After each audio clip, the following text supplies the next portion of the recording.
तो दोस्तों आज हम बनाएंगे दिवाली की बची हुई खीलों से। और जो दिवाली के खिलौने होते हैं वे भी अक्सर घर में पड़े रहते हैं। इन दोनों ही चीज़ों का इस्तेमाल करके आज हम बिना गैस जलाए बनाएंगे एक ऐसी मिठाई की रेसिपी जो आपको बेहद पसंद आएगी। ये मिठाई बनाने के बाद ना आपको दूसरी कोई मिठाई अच्छी ही नहीं लगेगी, क्योंकि ये जो मिठाई होती है मार्केट में भी नहीं मिलती है। बिना गैस जलाए बनाएंगे और खाने में इसका टेस्ट इतना गजब का होगा कि आपने पहले ये मिठाई कभी नहीं खाई होगी। तो दोस्तों इस मिठाई को बनाने के लिए मैंने यहाँ पर ये खील ले ली है और खील को अच्छे से साफ़ कर लिया है। जो भी इसमें मूंजी वगैरह होती है, जो छिलके होते हैं खील में, उन्हें निकाल लें और अच्छे से साफ़ कर लें। चलिए इन्हें हम रख देते हैं साइड में। अब मैंने लिए हैं यहाँ पर ये दीपावली के बचे हुए जो मीठे खिलौने होते हैं उनका इस्तेमाल करेंगे हम। अगर आपके घर में भी ये खिलौने अक्सर वेस्ट चले जाते हैं, कोई भी इन्हें नहीं खाता, तो इनका इस्तेमाल करके आप बहुत टेस्टी ये मिठाई बना सकते हो। सबसे पहले मैंने यहाँ पर ये लगभग 4 से 5 खिलौने आपको ले लेने हैं और इन्हें हम छोटे टुकड़ों में तोड़कर तैयार कर लेंगे। और अगर आपके घर में इन खिलौनों को खा लेते हैं बच्चे और सभी, तो आप इसकी जगह 1 कप चीनी ले लीजिएगा। और इन खिलौनों को मैं डाल दूँगी एक बड़े से मिक्सी के जार में, साथ ही 2 हरी इलायची डाल देंगे। और शुरू में आपको इन्हें पल्स मोड पर चलाना है और एकदम बारीक इनका पाउडर बनाकर रेडी कर लेना है। तो लीजिए दोस्तों, मैंने यहाँ पर पल्स मोड पर शुरू में मिक्सी को चलाया और पल्स मोड पर चलाते हुए एकदम बारीक इसका पाउडर बनाकर तैयार कर लिया है। देख सकते हैं आप, एकदम बारीक पाउडर बन चुका है। लेकिन हम बिना गैस जलाए इस मिठाई को बना रहे हैं, तो इसके लिए हम इस पाउडर को छान लेंगे। एक छलनी लेंगे और बाउल में पाउडर को अच्छे से छान लें। जो भी कोई मोटा टुकड़ा रह गया होगा तो वो छलनी में ही रह जाएगा और ये पाउडर जो है एकदम स्मूथ और एकदम बारीक हमें मिल जाएगा। इस तरह से बाकी के बचे हुए पाउडर को भी डाल लें और अच्छे से इसे छानकर तैयार कर लें। तो दोस्तों अगर आपके पास ये मीठे खिलौने नहीं हैं तो आप इसकी जगह चीनी का पाउडर ले सकते हैं और चीनी के पाउडर को भी सेम प्रोसेस के साथ पीस कर छान कर रेडी कर लें। आप देख सकते हैं जो मीठे खिलौने हैं उनका जो पाउडर है एकदम बारीक बन चुका है। इस पाउडर को अभी हम रख देते हैं साइड में। अब लेंगे फिर से एक मिक्सी का जार और इसमें हम 2 से 2.5 कप ये खील डाल देंगे। तो मैंने इसमें 2 कप खील ऐड की हैं और थोड़ी सी खील मेरे पास बची हुई थी, तो उन खीलों को भी मैं इसी में डाल दूंगी। तो आपको दिखाने के लिए मैंने कप से नापा है, वैसे ये 2 कप ही खील थी और खील को मैंने अच्छे से पहले ही साफ़ कर लिया था। और अब हम क्या करेंगे, इसमें डालेंगे आधा कप भुनी हुई चना की दाल।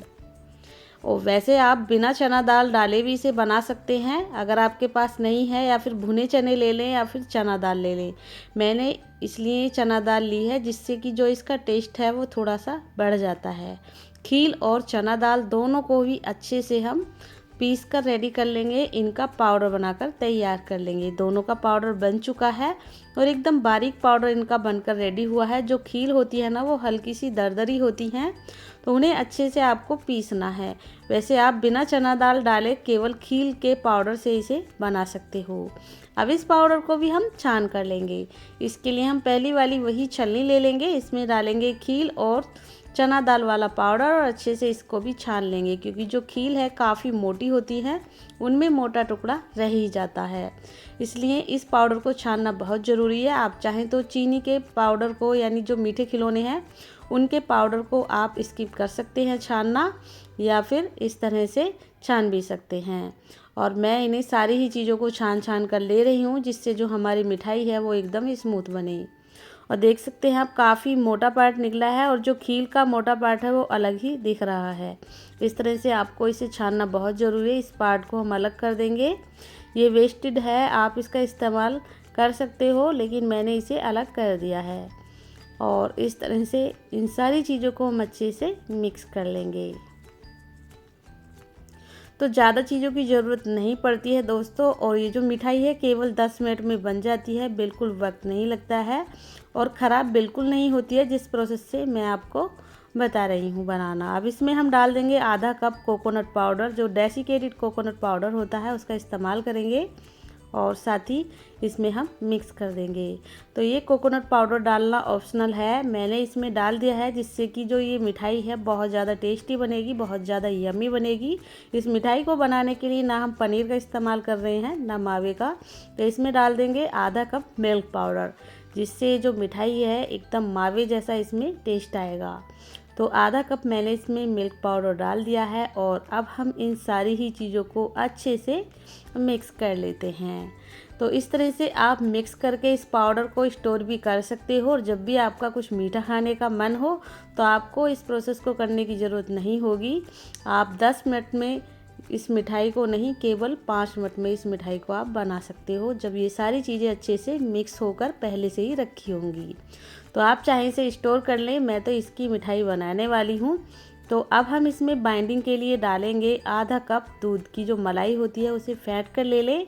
और जो मलाई है वो नॉर्मल होनी चाहिए, ना ठंडी और ना ही गर्म होनी चाहिए। तो फ्रिज से आपको पहले ही बाहर निकाल देना है मलाई को, जिससे कि वो नॉर्मल टेम्परेचर में आ जाए और उसे 1-2 बार अच्छे से फेंट ले चम्मच की मदद से। और आधा कप मलाई डालने के बाद हाथ से टाइटली इसे अच्छे से मिक्स करेंगे, जिससे कि जो सारा पाउडर है वो मलाई के मॉइस्चर से गीला हो जाए। और बाद में हम और मलाई भी इसमें डालेंगे। इस रेसिपी को बनाने के लिए हम दूध का बिल्कुल इस्तेमाल नहीं कर रहे हैं, आप चाहें तो फ्रेश मलाई की जगह दूध का इस्तेमाल कर सकते हो।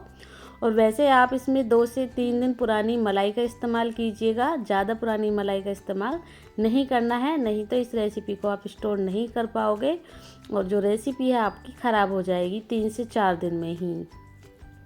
तो इस तरह से मैंने इसे अच्छे से मिक्स कर लिया है और आप देख सकते हैं काफ़ी ज़्यादा ये अभी हमें ड्राई लग रहा है। या तो इस वक्त इसमें आप थोड़ा थोड़ा करके दूध ऐड कर ले, मैं इसमें फिर से मलाई ऐड करूँगी। मेरे पास मलाई रखी हुई थी तो मैं इसमें आधा कप मलाई और डाल लूँगी। और अब हम इसे अच्छे से मिक्स करेंगे। ज़रूरत हो तो आप इसमें 1-2 चम्मच दूध का इस्तेमाल करें, मैं इसमें दूध का इस्तेमाल नहीं करूँगी क्योंकि मलाई में काफ़ी मात्रा में मॉइस्चर होता है। इसके जो मॉइस्चर से ये काफ़ी आसानी से मिक्स हो जाएगा। इसका हमें एकदम टाइट सा डो बनाकर रेडी करना है, यानी कि ना ही तो ज़्यादा सॉफ्ट हो और ना ही एकदम टाइट होना चाहिए। नॉर्मल सॉफ्ट हमें इसका डो बनाकर रेडी करना है। शुरू में आपको थोड़ा ही मलाई या फिर दूध इसमें डालना है, एक साथ ज़्यादा ना डालें, नहीं तो जो आपकी मिठाई है वो चिपचिपी सी बन जाएगी। तो जो चना दाल और खील होती है काफ़ी मात्रा में मॉइस्चर को एब्जॉर्ब करती है।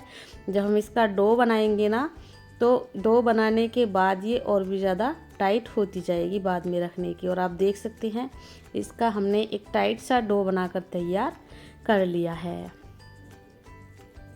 तो इस तरह से डो बनाकर रेडी कर लें। अब इसे सेट करने के लिए मैंने दिवाली की मिठाई का बचा हुआ एक डब्बा लिया है। इस तरह से किसी भी बॉक्स ट्रे का इस्तेमाल कर लें और इसमें घी बटर पेपर मैंने लगा लिया है। बटर पेपर लगाकर सिंपल मैंने इसमें गरम करके घी लगा लिया है। और अब हम इस डो को इसमें अच्छे से सेट कर देंगे। इस तरह से अच्छे से सेट कर लें और थोड़ा सा स्पैचुला की मदद से इस तरह से दबाते हुए हमें इसको अच्छे से सेट करके रेडी करना है। आप इसे सेट करने के लिए किसी केक टिन का इस्तेमाल कर सकते हो या फिर मेरी तरह कोई भी बॉक्स ले सकते हो घर में रखा हुआ। और अब हम क्या करेंगे, इसे हम फ्रिज में रख देंगे 10 से 15 मिनट के लिए, जिससे ये थोड़ी सी टाइट हो जाएगी। जो चना दाल और जो खील है वो मॉइस्चर को एब्जॉर्ब कर लेंगे इसके। और आप देख सकते हैं 10 मिनट के बाद मैंने इसे फ्रिज से निकाल लिया है। और जो बटर पेपर है हल्का सा चिपक गया है, क्योंकि जो ठंड होती है, ठंड की वजह से बटर पेपर इसके ऊपर हल्का सा चिपक गया है। हम धीरे से इसे निकाल लेंगे। इस तरह से बटर पेपर को हटा लें ऊपर से और मनचाहे पीस में कट कर लें। तो देख सकते हैं आप मिठाई जो है हमारी अच्छे से सेट हो चुकी है। अब हम इसे कट कर लेंगे। एकदम से ड्राई हमारी जो मिठाई है वो हो चुकी है। फ्रिज में रखने के बाद थोड़ा सा इसका टेक्सचर चेंज हो गया है और आप देख सकते हैं, कोई कहेगा नहीं कि हमने इस मिठाई को इतने आसान तरीके से बनाया है, वो भी दिवाली की बची हुई खील से। तो दोस्तों ऐसा नहीं है हमने इसे खील से बनाया है तो इसका टेस्ट अच्छा नहीं आएगा। इसका टेस्ट इतना अच्छा आएगा, इतनी स्वादिष्ट ये मिठाई आपको लगेगी कि ना दूसरी कोई मिठाई आपको पसंद भी नहीं आएगी, इतनी ज़्यादा टेस्टी लगती है ये मिठाई। तो चलिए दोस्तों, इसे हम एक प्लेट में निकाल लेते हैं। वैसे इसको आप किसी से भी सजा सकते हैं, चांदी के वर्क से, पिस्ता से, मैंने इन्हें बादाम से सजाया है।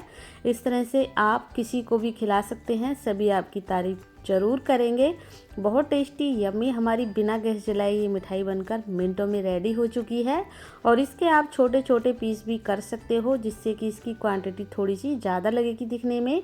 मैंने इसके थोड़े बड़े साइज़ के पीस रखे हैं और आप रखें अपनी पसंद के अकॉर्डिंग। तो दोस्तों, आप भी इस दीपावली की बची हुई खील और जो मीठे खिलौने होते हैं उनको बिल्कुल वेस्ट नहीं करना। इस तरह से बहुत टेस्टी मिठाई आप घर बैठे मिनटों में बना सकते हो। तो चलिए इसे तोड़कर भी देख लेते हैं। वाओ, कितनी ज़्यादा अंदर से ये सॉफ्ट है और खाने में तो है ही बहुत ज़्यादा टेस्टी और यम्मी। तो दोस्तों, आज की रेसिपी आपको कैसी लगी कमेंट करके ज़रूर बताइएगा। रेसिपी आपको थोड़ी सी भी पसंद आए तो प्लीज़ वीडियो को लाइक शेयर ज़रूर कीजिएगा और मेरे चैनल कुक विद पुष्पा को सब्सक्राइब करना बिल्कुल ना भूलिएगा, इसी तरह की और नई नई रेसिपी मेरे चैनल पर देखने के लिए। तो चलिए दोस्तों, मिलते हैं फिर किसी रेसिपी के साथ। तब तक के लिए थैंक यू, बाय बाय।